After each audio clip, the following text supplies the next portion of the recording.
di PowerPoint karena ini sifatnya untuk menjelaskan teman-teman. Kalau saya shoot ke kandang terus nanti takutnya kalian akan kebingungan atau bahkan tidak paham apa yang saya jelaskan. Nah, maka dari itu kita akan kemas dalam bentuk penjelasan melalui PowerPoint, teman-teman. Nah, di sini saya akan menjelaskan dari klasifikasi sumber bahan baku pakan ternak, teman-teman, khususnya ternak unggas.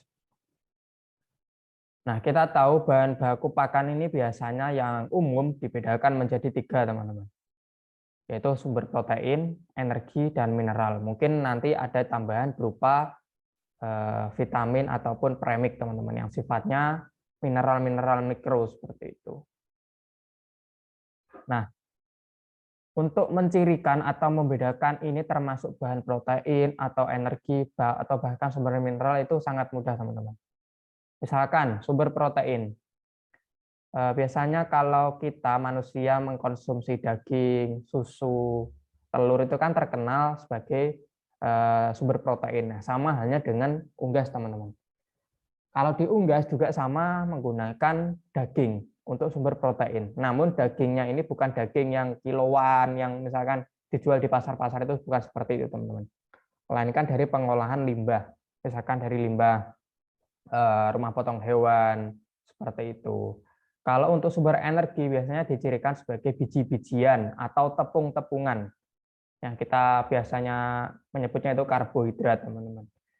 Nah, sumber energi dari untuk bahan baku pakan unggas itu biasanya dari jagung, dari beras, dari bekatul, dari kebi, meniran, tepung tapioka, pollard seperti itu, teman-teman. Itu merupakan bahan baku sumber energi.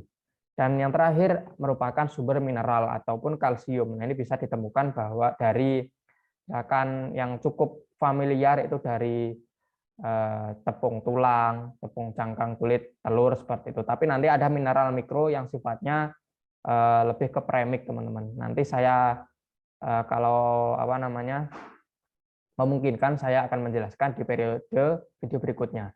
Tapi untuk video kali ini kita fokus ke bahan baku sumber protein, teman-teman. Nah, sebelumnya silahkan teman-teman subscribe channel Mudah Beternak dan like. Apabila ada nanti pertanyaan, silahkan ditanyakan di kolom komentar. Dan apabila menurut kalian video saya ini bermanfaat, silahkan di-share ke teman-teman. Siapa tahu bisa menambah wawasan ataupun saling bertukar informasi nantinya tentang bahan baku pakan unggas, teman-teman. Nah, di sini saya akan menjelaskan bahan baku pakan sumber protein. Nah, sebelumnya apa itu pakan? Pakan merupakan salah satu sesuatu yang dapat dikonsumsi ternak tanpa mengganggu kesehatan mereka. Bahkan batu, teman-teman, atau kerikil-kerikil kecil. Nah, biasanya kalau kalian punya ayam kampung yang diliarkan, mereka akan mematuk-matuk batu-batu kecil seperti itu. Gunanya yaitu biasanya untuk menggerus pakan, membantu sistem pencernaan mereka.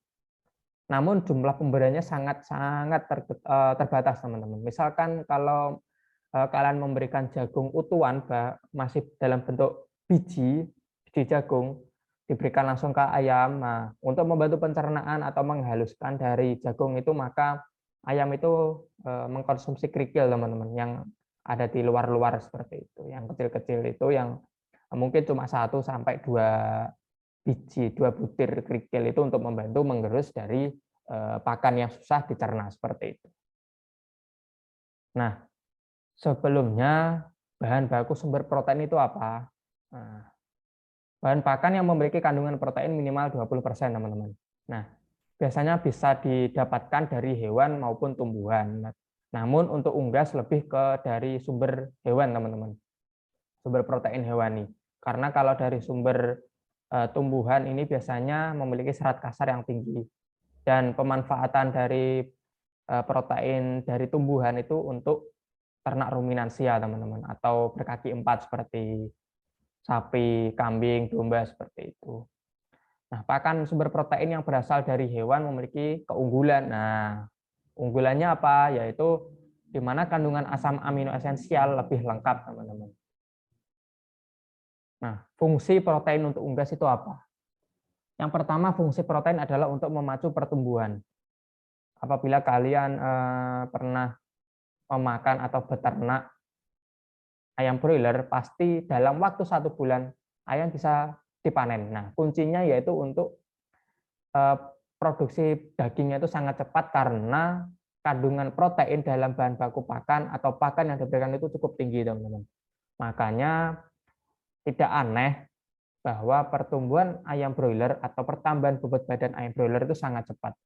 Biasanya ada isu zaman-zaman orang dulu mengatakan bahwa ayam broiler itu cepat besar karena disuntik hormon lah atau apa namanya, yang penting bisa menggemukkan badan mereka. Padahal sifat ayam yang cepat tumbuh bobot badannya, pertambahan bobot badannya itu dipengaruhi dari pemberian pakan serta apa namanya, sifat genetika ayam itu sendiri, teman-teman.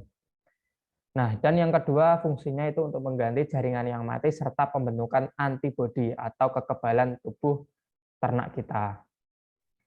Nah, saya akan memberikan beberapa contoh bahan pakan sumber protein, teman-teman. Tidak banyak, tapi ini yang sering dipakai oleh peternak dan mudah didapatkan. Seperti yang pertama, ada bungkil kedelai. Bukan kacang kedelai ya, teman-teman, tapi bungkil kedelai. Kalau kacang kedelai nanti biaya kosnya akan mahal atau harganya itu mahal. Per kilo bisa mencapai 9-10 ribu. Nah, ini kita memanfaatkan bungkil atau limbahnya dari pengolahan kedelai, kacang kedelai menjadi minyak kedelai seperti itu. Nah, untuk ciri-ciri dari bungkil kedelai itu bisa sangat mudah dipahami, teman-teman. Kita bisa melihat secara kasat mata, yaitu melihat apa namanya, bentuk dari bungkil kedelai itu sedikit kasar, lalu berwarna coklat seperti kedelai, ya kan? Dan apabila dicium, aromanya seperti aroma kedelai. Lalu apabila dirasa, kalau kalian icip-icip, itu hampir sama rasanya dengan kedelai. Karena ini merupakan limbah pengolahannya, teman-teman. Nah, jadi kita sebagai peternak jangan mudah tertipu dengan bahan baku pakan, teman-teman. Karena banyak di luar sana bahan baku pakan itu dioplos dengan menggunakan bahan pakan yang murah, teman-teman, yang mempunyai kandungan di bawah standar seperti itu. Nah, untuk tabel nutrisi dari BKK atau bungkil kedelai yaitu mempunyai protein cukup tinggi, teman-teman, 46,9, lemak kasarnya 2,6, serta kalsiumnya 0,3. Maka tidak heran bahwa BKK ini sangat dibutuhkan dalam komposisi pakan ternak unggas seperti itu. Yang kedua ada bungkil kelapa, teman-teman. Nah, sumber protein yang berasal dari pengolahan kopra menjadi minyak kelapa. Nah, bungkil kedelai ini mempunyai palatabilitas yang baik. Maksudnya palatabilitas itu tingkat kesukaan hewan, teman-teman. Atau tingkat nafsu makan mereka terhadap bahan pakan itu bagus. Sama seperti manusia, kalau kita datang ke warung makan, mencium aroma masakan yang enak, maka nafsu makan kita akan semakin tinggi untuk makan makanan tersebut. Sama dengan unggas, apabila pakan yang kita berikan mempunyai aroma yang wangi ataupun sifatnya itu menarik bagi ternak, maka ternak kita akan sangat suka makan pakan tersebut. Nah, bisa dilihat bungkil kelapa ini mempunyai warna coklat, agak menggumpal, dan apabila dirasa, rasanya seperti kelapa. Nah, namanya juga dari limbah perasan kelapa seperti itu. Bukan perasan sih, apa ya, kayak karena ini kopra menjadi minyak, jadi apa namanya, sedikit diolah mungkin menjadi minyak kelapa. Nah, untuk kandungan nutrisinya, tabel nutrisi bisa dilihat mempunyai protein kasar sebesar 20-21%, lemaknya cukup tinggi 10,9, dan kalsiumnya 0,16. Ini bisa dilihat, teman-teman, tabel nutrisi dari bungkil kelapa. Nah, contoh yang ketiga yaitu meat bone meal atau tepung daging, teman-teman.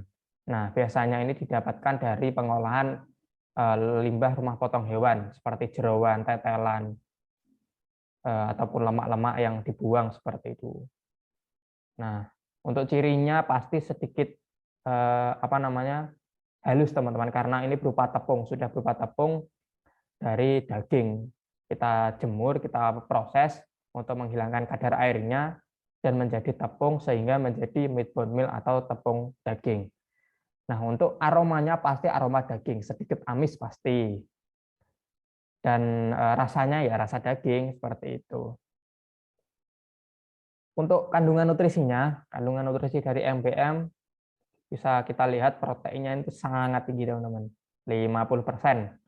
Nah, sayangnya MBM ini tidak boleh, bahkan sedikit mungkin hanya boleh diberikan ke ternak ruminansia atau hewan berkaki 4 seperti sapi dan kambing domba.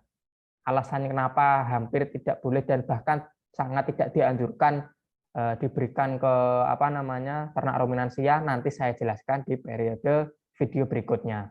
Karena biasanya kalau kalian belanja pakan unggas yang pabrikan itu biasanya di bawah dituliskan tidak untuk diberikan kepada ternak ruminansia, karena pakan unggas salah satunya mengandung bahan meat bone meal atau tepung daging. Nah, nanti saya jelaskan di video berikutnya alasannya kenapa tidak boleh diberikan ke ternak ruminansia.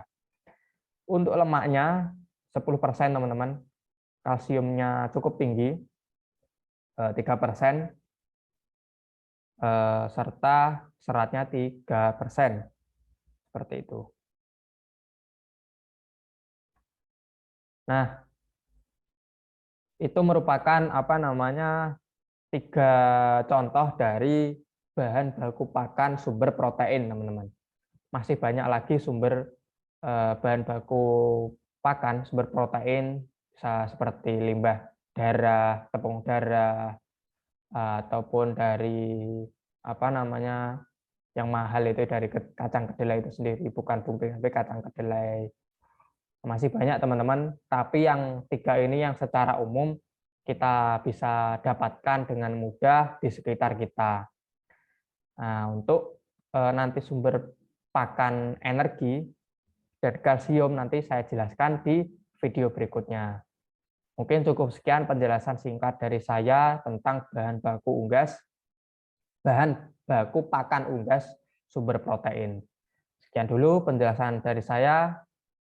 Terima kasih sudah menonton video ini. Sampai jumpa di video berikutnya. Terima kasih. Assalamualaikum warahmatullahi wabarakatuh.